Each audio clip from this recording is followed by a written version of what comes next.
ধৈর্য ধরতে হবে এবং হঠকারিতা করে ভুল সিদ্ধান্ত নিয়ে যে আমরা নির্বাচনের পরে আমাদের দল থেকে আমরা বলেছি যে আমরা একটা ঐক্যবদ্ধ জাতীয় সরকার করতে চাই, সবাই মিলে রাষ্ট্রের সমস্যার সমাধানগুলো আমরা করতে চাই।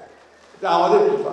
এখন যারা অন্যান্য দলে আছেন, যারা রাজনৈতিক দলগুলো আছেন, তারা অবশ্যই এটা ভাববেন, চিন্তা করবেন এবং সেই হিসাবে তারা তাদের যে মতামত সেই মতামত দেবেন।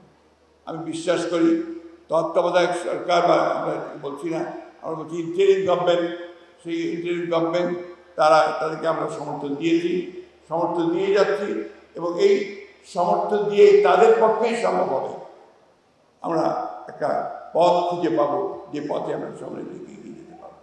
যে আজকে বাংলাদেশকে নতুন করে নির্মাণ করবার যে স্বপ্ন আমরা দেখছি, সেই স্বপ্নকে বাস্তবায়িত করতে হলে আমাদের কিন্তু একটু ধৈর্য ধরতে হবে, ধৈর্য ধরতে হবে এবং হঠকারিতা করে ভুল সিদ্ধান্ত নিয়ে ভুল পদক্ষেপ করে আমরা যেন সেই সম্ভাবনাকে বিনষ্ট না করি, সেই বিষয়টা আমাদেরকে সবসময় লক্ষ্য রাখতে হবে।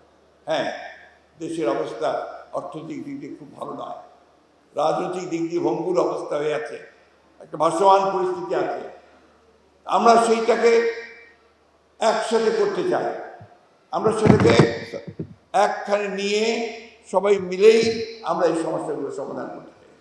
সবাই মিলে একসাথে হয়ে যদি আমরা সেই দানবকে ফ্যাসিস্টকে সরাতে পেরেছি, তাহলে আমরা কেন পারবো না আমাদের জন্য সত্যিকার অর্থে একটা নতুন সম্ভাবনার একটা নতুন রাষ্ট্র নির্মাণ করতে।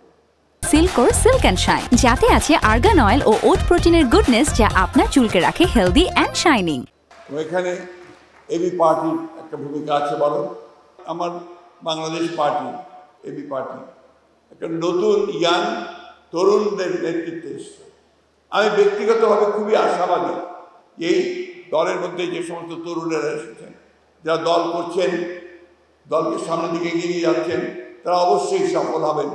বাংলাদেশে এবি পার্টি একটা অত্যন্ত গুরুত্বপূর্ণ রাজনৈতিক ভূমিকা রাখতে সক্ষম হবে বলে আমি বিশ্বাস করি।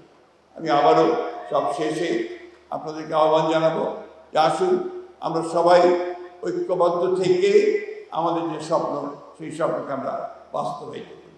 আমরা দীর্ঘ 16 বছর লড়াই করেছি, সংগ্রাম করেছি। আমাদের মূল লক্ষ্যটি ছিল যে আমরা গণতান্ত্রিক একটা বাংলাদেশ নির্মাণ করতে চাই। সেই সংগ্রামে, সে লড়াইয়ে আমরা বাংলাদেশের সকল মানুষের সঙ্গে কাজ করেছি। আমার কিছু স্মৃতি আছে, ব্যক্তি কথা না বললেই হবে না।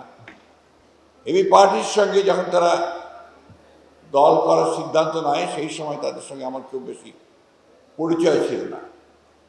কিন্তু যখন সংগ্রাম শুরু হলো এই ফ্যাসিস্ট সরকারের বিরুদ্ধে, তখন এবি পার্টির মঞ্জু সাহেবের সঙ্গে আমার কয়েকবার কথা হয়েছে, দেখা হয়েছে।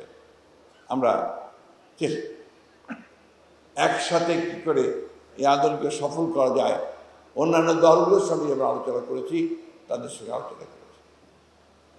আজকে আল্লাহর অশেষ রহমতে আমরা একটা মুক্ত পরিবেশে কথা বলতে পারছি। তখন কিন্তু আমরা মুক্ত পরিবেশে কথা বলার কোনো সুযোগ ছিল না। আমরা কিন্তু ঘরে থাকতে পারতাম না। আমাদের হাজার হাজার ছেলে, তারা বাড়ি ছাড়া হয়েছিল, ঘর ছাড়া হয়েছিল। আমাদের মানুষেরা গ্রামে গঞ্জে পর্যন্ত তার নিজের বাসায় থাকতে পারত না, খেতে খামারে এবং সেই জঙ্গলের মধ্যে গিয়ে আশ্রয় নিয়েছে। এই সংগ্রামে যেমন আজকে এখানে আহতরা আছেন, আমি জানি কয়েক হাজার আহত আছেন, ঠিক তেমনিভাবে আজকে আমাদের গ্রামে গঞ্জে প্রায় 60 লক্ষ মানুষের বিরুদ্ধে মিথ্যে মামলা দেওয়া আছে। আমাদের প্রায় 700-র মতো বেশি নেতা কর্মী সহ গুম হয়ে গেছে। আমাদের নিহত হয়েছে প্রায় 20,000-এর উপরে সব মিলে। এই যে একটা আত্মত্যাগ, যুদ্ধ, সংগ্রাম, লড়াই, এর মধ্য দিয়ে কিন্তু আমরা এই জায়গায় আজকে এসে পৌঁছেছি। 5 মাস পরে অনেকেই জিজ্ঞাসা করছে যে আমাদের অর্জন কি।